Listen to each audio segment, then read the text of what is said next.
Hey everyone, so now we're going to talk about lenses.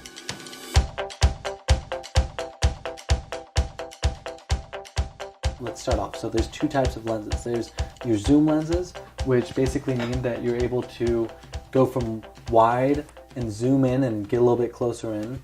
And then you also have your prime lens, and it means it's fixed. You don't zoom, but it's just, it's a lot more compact.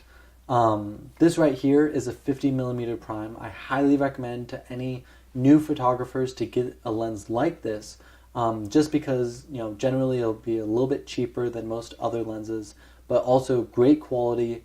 You can be a little bit faster, meaning you'll get that really shallow depth of field and have better low light sensitivity. Alongside the 50 millimeter prime though, I recommend getting a good zoom lens, and it doesn't have to be the most expensive, but like this one, the one I started on is an 18-200, and by using this I was able to say, wow, I really like shooting at 135 millimeter. I really like telephoto lenses, or maybe it's more the 18, like, oh, I love wide angle lenses. And it led me to learn what the limits are of this lens, mainly being that it's a 3.5 to 5.6 iris, meaning that it doesn't do that well in low light. But also, so the look and the quality of it, I started to notice some things I didn't like. So then I went and got prime lenses. I went and got this 24 to 70 that I'm currently shooting on, and it has this other quality, this other look to it that I really liked. Mainly being that it could see in lower light. It was f2.8 instead of 3.5 to 5.6.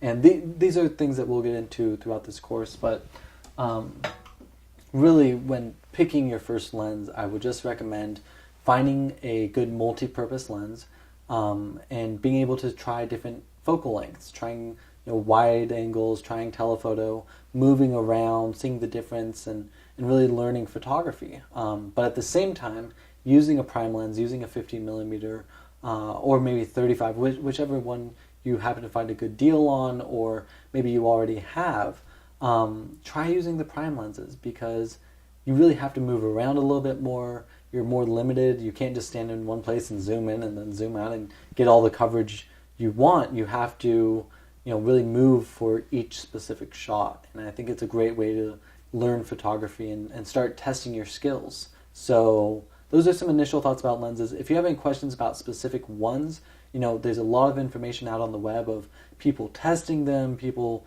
writing reviews. Go through all that, and also feel free to message me. I haven't worked with all the lenses, but I've worked with a lot of them, so I can give some points or tips as to what the right lens for you might be.